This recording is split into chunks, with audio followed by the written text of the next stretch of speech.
குட்டீஸ், welcome to Soul and Ball. இன்னைக்கு நம்ம பச்சை பட்டாணி யூஸ் பண்ணி அட்டகாசமான பீச் ஸ்டைல் ஒரு பட்டாணி மசாலா எப்படி பண்றதுன்னு பார்த்தலாமா? 1 டேபிள்ஸ்பூன் to 2 டேபிள்ஸ்பூன் ஆயில் ஊத்திடலாம். ரொம்ப கம்மி ஆயில் போதும் அதுக்கு. இப்போ நம்ம இங்க ஹோல் ஸ்பைசஸ் எடுத்து வச்சிருக்கோம். ஒரு பெரிய பே லீஃப், ஒரு அன்னாச்சி பூ, ஒரு black cardamom, 2 green cardamom, அப்புறம் ஒரு cinnamon. இது எல்லாத்தையும் வந்து நம்ம இந்த ஆயில்ல போட்டு ஒரு 30 செகண்ட்ஸ்க்கு ஃப்ரை பண்ணிடலாம்.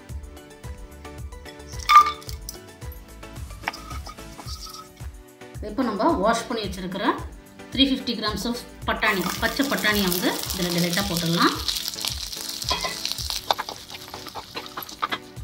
ஃப்ரெஷ் பட்டாணின்றனால வந்து நம்ம குக்கரில் இதை குக் பண்ண போகிறதில்ல. இந்த ட்ரை பட்டாணியில் நம்ம இந்த சாட் பண்ணும்போது அதை தனியாக ப்ரெஷர் குக்கரில் போட்டு அப்புறம் குக் பண்ணி அந்தளவுக்கு இதுக்கு வந்து குக்கிங் தேவைப்படாது. 1 டேபிள்ஸ்பூன் உப்பு, அப்புறம் காரத்துக்கு ஏற்ப சில்லி பவுடர், இது ரொம்ப தேவையில்லை, ஒரு 1/2 ஸ்பூன் தான் இங்கே நான் ஆட் பண்ணுறேன். இது வந்து காஷ்மீரி மிர்ச்சி, ஸோ நல்ல ஒரு கலர் கொடுக்கும். அடுத்ததான் வந்து கொரியாண்டர் பவுடர், அது ஒரு 1 டேபிள்ஸ்பூன். மஞ்சத்தூள் ஒரு சின்ன ஸ்பூன் அளவு. லாஸ்ட்டாக வந்து கறி மசால் இல்லை உங்களுக்கு கரம் மசால் பிடிக்கும்னா அதை கூட போட்டுக்கலாம். ஒரு நல்லா மிக்ஸ் பண்ணிக்கலாம்.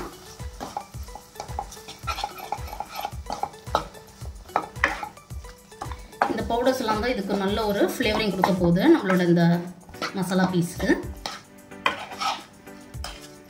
நல்லா கோட் பண்ணி விட்டுருங்க.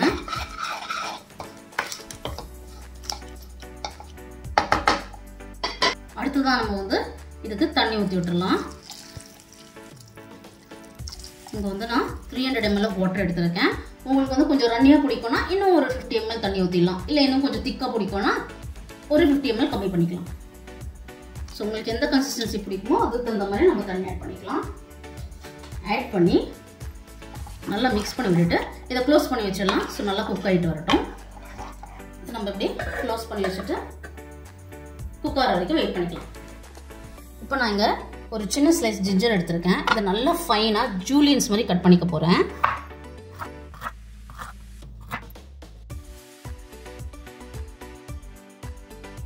சாப் பண்ணி வச்சிருக்க ஜிஞ்சரை வந்து ஒரு பவுலில் போட்டுடுறேன்.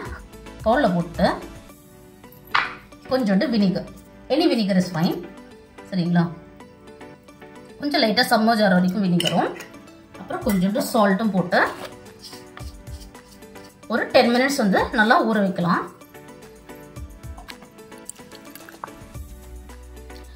என்ன மாதிரி வந்து பல்சஸ் யூஸ் பண்ணும்போது லைக் பட்டாணி இல்லை ஒயிட் கடலை இல்லை கொண்ட கடலை இந்த மாதிரி சாட் சாப்பிடும்போது கொஞ்சம் நம்ம வந்து ஸ்டமக்கு அன்கம்ஃபர்டபுளாக இருக்க வாய்ப்பு இருக்குது.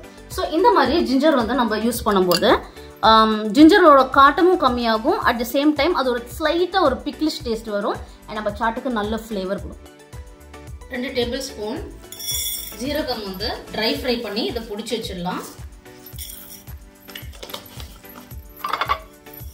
கருகாம பார்த்துக்கோங்க. ட்ரை ஃப்ரை பண்ணியாச்சு. இப்போ அதை க்ரஷ் பண்ணி எடுத்துடலாம்.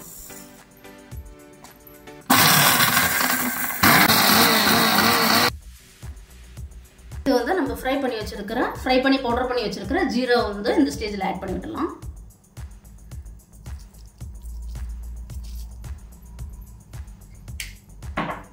ஆட் பண்ணிட்டு நல்லா மிக்ஸ் பண்ணி விட்டுடலாம். ஆல்மோஸ்ட் ஹாஃப் குக்ட் ஆயிடுச்சு. இந்த ஸ்டேஜில் நான் வந்து இந்த ஸ்டார் அனியஸ் அண்ட் நம்ம போட்டிருக்கிற ஸ்பைசஸை ரிமூவ் பண்ணிடுறேன்.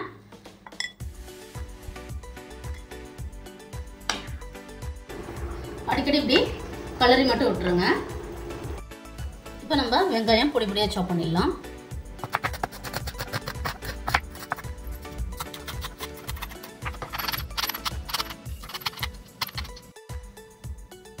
இப்போ நம்ம தக்காளி வந்து ஒரு மீடியம் சைஸ் தக்காளி எடுத்திருக்கேன். இதையும் வந்து நம்ம நல்லா பொடி பொடியாக சாப் பண்ணிடலாம்.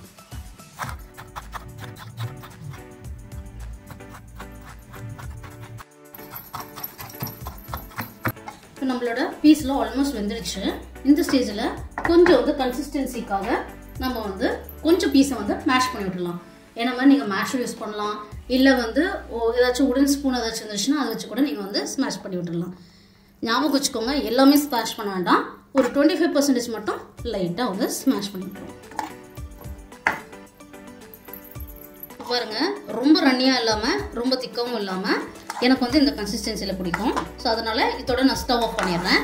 நான் சொன்ன மாதிரி உங்களுக்கு இன்னும் கொஞ்சம் திக்காக பிடிக்கும்னா இன்னும் கொஞ்சம் நீங்கள் வந்து இந்த தண்ணியெல்லாம் வத்துறதுக்கு வெயிட் பண்ணலாம். another 2 to 3 minutes. இல்லை இன்னும் கொஞ்சம் ரன்னியாக தான் எனக்கு வேணும்னா அதுக்கு தகுந்த மாதிரி நீங்கள் கொஞ்சம் தண்ணியும் அட்ஜஸ்ட் பண்ணிக்கலாம். இந்த ஜிஞ்சர் நம்மளோட வினிகரில் வந்து 10 நிமிஷமாக சோக் ஆகிட்டு இருக்கு. இதை வந்து இந்த தண்ணியை கொட்டிட்டு நம்ம மறுபடியும் 2 to 3 டைம்ஸ் வந்து இதை நல்லா ரின்ஸ் பண்ணிடலாம். ஆல்ரெடி இருக்கிற வினிகர் சொல்யூஷன் இதுக்கப்புறம் வந்து கொஞ்சம் தண்ணி ஊற்றி ரின்ஸ் பண்ணிடலாம். அந்த வினிகரோட எக்ஸஸாக இருக்கிற வினிகர் அண்ட் எக்ஸஸாக இருக்கிற சால்ட் எல்லாமே போயிடும். ஏன்னா சாட்டில் வந்து வினிகரி டேஸ்ட் வந்து கண்டிப்பாக ஒரு மாதிரி ஆடாக தான் இருக்கும். ஸோ அதனால் இந்த மாதிரி ரின்ஸ் பண்ணி அந்த டேஸ்ட்டை வந்து நம்ம வந்து ரிமூவ் பண்ணிடலாம். 2 வாட்டி ரின்ஸ் பண்ணியாச்சு, போதும். வாங்க நம்ம அசம்பிள் பண்ணிடுவோம். நம்மளோட பட்டாணி சாட்டை வந்து நம்ம பிளேட் பண்ணிடலாம். இந்த மாதிரி கொஞ்சம் பானிபூரிஸ் எடுத்துருக்கேன். இதை க்ரஷ் பண்ணி கீழே ஒரு லேயர் போட்டுடுறேன்.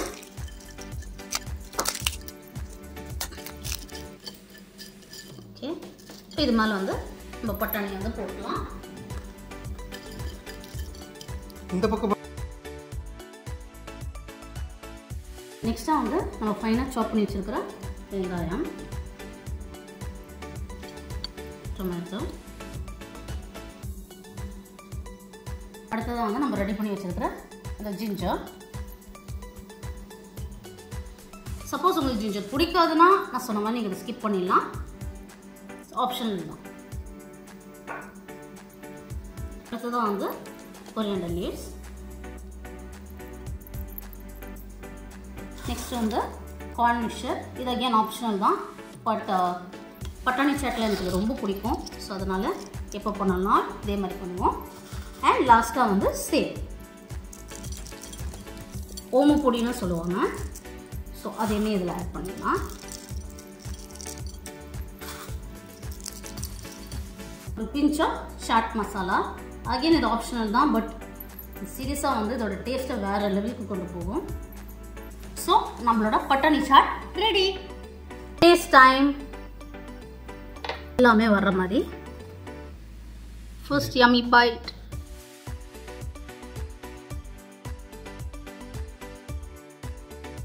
என்னதான் வந்து ட்ரை பட்டாணியில் நம்ம சாட் சாப்பிட்டாலும் பச்சை பட்டாணிக்குன்னு ஒரு ஸ்வீட்னஸ் இருக்குது பார்த்தீங்களா? அந்த ஸ்வீட்னஸ் மிக்ஸ்ட் வித் இவ்வளோ க்ரன்ச்சி என்ன சொல்கிறது, பானிபூரியாக இருக்கட்டும், சேவாக இருக்கட்டும், இந்த கார்ன் மிக்சர், இந்த சாட் மசாலா, ஆனியன்ஸோட க்ரன்ச்சு, டொமேட்டோட அந்த ஒரு ஜூசினஸ், இதெல்லாம் சேர்ந்து வேறு மாதிரி ஒரு டேஸ்ட்டுங்க. ஸோ சப்போஸ் நீங்கள் வந்து இந்த மாதிரி பட்டாணி வாங்க சான்ஸ் கிடச்சிதுன்னா சூப்பர் சிம்பிள் தான். ரொம்ப கம்மி டைமில் ரொம்ப ஒரு லேசியான ரெசிபியாக இதை நான் உங்களுக்கு கொண்டு வந்திருக்கேன். ஸோ ட்ரை பண்ணி பாருங்கள், கமெண்ட் சொல்லுங்கள் அண்ட் சப்ஸ்கிரைப் பண்ணுங்கள். ஸோ தட் இந்த மாதிரி ஈஸியான லேசியான அட்டகாசமான ரெசிபிஸ் நம்ம சேனலில் வந்துகிட்டே இருக்கும்.